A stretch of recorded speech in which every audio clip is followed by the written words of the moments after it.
am the product of an interracial marriage. My parents met in January and they were married in August. Why? Because my parents waited until marriage. My mother went looking for my father. That's how my parents met. My very unusual meeting. My mother went looking for my father on the military base. Her and a group of her lady friends said, "Let's go look for a man." Well, where are we going to look? We're going to go to the military base. That's where the real men are. And my mother went to the military base and met my father. And my mother cooked and cleaned and did my father's laundry and showed my father that she was worth it, that she was worth his time, that she was worth his service in the military. And my father asked my mother to marry him, and they were married in 7 months. They got married. So I'm interracial. Third great grandparents, American Indian. I'm 53% European, 47% African. So, yep, I'm actually 4% American Indian. But anyway, the numbers are off, but you get what I'm saying. Okay. So I'm interracial. I come into this world the product of two parents, husband and wife, lawfully married, that loved each other, that cared for each other, that respected each other. Now, when I get to the first grade, that's when it starts, when it really starts. See, I haven't even explained to you what my parents, before I was even born, went through. They got weird stares. People looked at them strange, but nobody really messed with my parents, and they dare not, because everybody knew who my father was. My father was a big shot. So it's like, yeah, you don't mess with, you see that woman? That's so-and-so's wife. Yeah, don't mess with her. And they tried to pull that racial stuff with my mother and father, and my father was a big shot. Don't you do it. So yeah, my father always had to get his way. And here's the thing, okay? It started in the first grade. You know, the kids would look at me strange. The black kids would look at me strange. I actually had a lot of white kids in the first grade, but one day when I was walking home from school, I'll never forget, his name was Rico. He was a black boy. He was in my first grade class. And, I didn't see him for a while.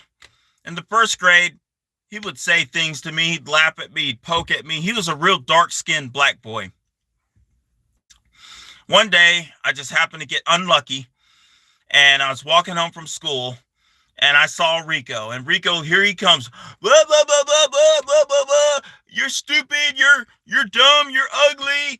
You're interracial. You're this and that. And I just started. And there was a white kid was walking with me. And I remember his name was Brian. And he was walking with me. And he's like, come on, let's go. Like, let's just ignore him. So I start walking away, and me and Brian and there was a white girl that was walking with us and a few other kids. I don't remember them so much. The white girl, actually, I ended up, she became my first grade sweetheart, after this incident. But anyway, we were walking, and the next thing I know, Rico goes, "Where do you think you're going?" And I was 6 years old when this happened, and Rico pushed me from behind. And I didn't fall. I turned around, I looked, and I was like, I don't care. I'm just going to keep going. I'm almost home. He pushes me again. Then he pushes me. He comes running to add force into the push. And he pushes me again. And the next thing I know, I'm on the ground. And I'm laying face down on the sidewalk. And my hands are hurting. I'm a boy. I mean, I'm 6 years old. I'm almost crying. And my nose is bleeding, my chin is bloody, and both of my hands are bloody because from catching myself. And he's laughing, and he goes and he walks off. And I told my mother about that, and I said, and my mother says, I guess you're just going to have to learn how to fight, and you're going to have to learn the hard way. So a year goes by, and I hadn't seen Rico, and I hadn't seen him in a while, and I was 7.5. I was riding my bike one day during summer vacation. Next thing I know, I hear this yelling and this screaming, oh, oh, oh, oh, oh, oh, oh, oh, oh, the same old stupid rhetoric. And I see him, it's Rico. And I'm trying to ride my bike faster, but he got a head start. And so he starts swinging on me as hard as he possibly could. Just swinging, boom, boom, boom. My nose is bleeding. I got blood running down my bicycle. And he didn't know this, but I outsmarted him. And so I stayed there and I waited to see where he was going to go. And then I saw him going down a certain street. So I start following him. And he's too dumb. Obviously, if you're dumb enough to pick on someone that's minding their own business, you're obviously pretty dumb. So he's too dumb to think that, oh, he's following me. I better look to see if he's going to find out where I live. And so I followed him and I watched to see where he's going. I saw the house that he went into, and smart boy, I guess, photographic memory. I showed my mom. I said, I came home. Mom, look what happened. Blood all over my face. And I told her it was Rico, that same Rico boy that did it. She said, come on, let's go. Let's get in the truck. Let's go. We need to find him. Where does he live at? Ooh, my mom was mad. She goes, where's he at? Where's he at? I said, not this street, the next street. Right there, that house right there. She said, hold on just a second. Okay, I'm going to go in there and I'm going to see if his mom's there and I want to talk to him. And so my mom motions for me to come out. I come out, I stand there, and his mom looks at me, says, did you do this? And he lied. And then she said, did you do this? I know you did. I can tell when you're lying. That's when he finally admitted it. And then that's when she said, Rico, go get my belt. So, yeah, she tore him up in front of me, in front of my mom. Woo-wee. At least I give his mom credit for it. But yeah, this is a scenario that went on over and over again throughout my childhood of being bullied, being called names, being laughed at, mocked. And it didn't stop in elementary school. It went on in middle school. I got beat up. I got jumped. And you know what? The weird thing about that is that it was the black kids that did a lot of the jumping and beating me up and bullying me. The white kids left me alone. Then when I got in high school, there was the skinheads, the white supremacist groups. They left me alone. They never bothered me. It was the same thing. It was the black kids, the black children, the black boys. Hey, half black, half white. Hey, white boy. Hey, white this, white that. And then out of high school, into college, in the workforce, I get the mean stares from the black men or the black boys. I didn't start having problems with white people or the white. I hate calling people by their race, but I didn't start having problems with the white guys until college. They would just give me this look like. One time I had a white guy call me an Arab. I looked at him and I laughed. I had another white guy call me a Mexican. I looked at him and I laughed. I was like, you see that Mexican? That's Native American, buddy. That's what you see. It's Native American. It's the real brown pride. That's what that is. Then I had a couple white guys that every now and then would call me names or slurs, but most of the time, the white folks left me alone. It was just a very strange experience, to be honest.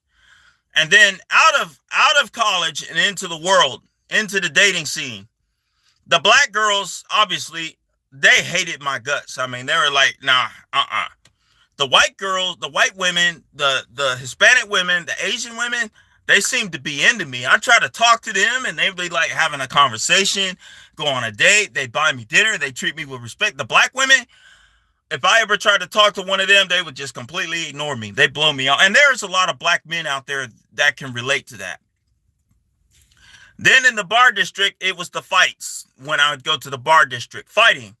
The black kids, the black boys, the black guys, they didn't like me. They were cock blocking. If I go in the bar, they would be like, I heard one of them say, like, all the women, they're gonna go after him because he's mixed, he's light skinned. It was always the light skin. You're light skinned. You mix. And they would look at me like they wanted to F me up. Then when I got older, I guess the Hispanics, they could see the African in me, and they would be, like we don't like your kind. We don't like you. And one thing I give my mother credit for, she put me in self-defense classes. So I wouldn't instigate a fight. I would never go to a fight. I would try to talk my way out of a fight, but I would tell people when they got in that fighting stance, if you feel really lucky today, if you're feeling lucky, if you feel like you got that kind, I mean, I hope you're right. I hope you got it, because I'm going to tell you right now, you don't know what I've been through. I'm used to having to fight 5 guys at one time. I'm used to having to fight 7 guys at one time. I'm used to get my face shoved in the dirt. I'm used to fighting for my life. So if you want to take that chance, that's on you. And I put that on God. And I'm here to tell y'all, man, I mean, America is a very racist, Marxist, gynocentric, misogynistic, misandrous country. Like, everything is about class. It's what race you are, what color you are, what nationality you are. It's about race. America is about race. It's not about content of character. And I learned that the hard way. And you know what? I'm grateful for the experiences that I learned in my life and my childhood and having my mixed background. And I wouldn't change it for anything. I'm grateful for the hardships that I went through as growing up as an interracial child in America, because you know what? I learned to be strong. I learned to be resilient. I learned to endure. I learned to stand for something. I learned to stand up for people who couldn't stand up for themselves. I was that kid on the playground getting smacked around, getting bullied, getting knocked around, shoved in the dirt. Now, I fight for people who can't fight for themselves. I fight for people who don't have anybody to fight for them. I fight for people that no one cares about. I take up for people. If I see a man abusing a woman, or if I see a man being abused, or I see a child being abused, I'm in. I'm not scared to stand up. And I'm grateful for the lessons that I learned, because you know what? Being an interracial child in America was really difficult, but I learned some very valuable, life-altering, societal offering experiences out of that.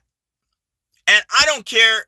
And if I'm telling you, if you're in a situation or know anyone that's in a situation, whether it's about being interracial or a disability or whatever, I don't care what anybody thinks about my ethnic background. I don't care what anybody thinks about how I look, my looks, my personality. I don't care about that, because I know that in the end of the day, I'm my own best friend, and I don't care what society thinks about me, and I don't care what people's parents teach their kids to think about me either.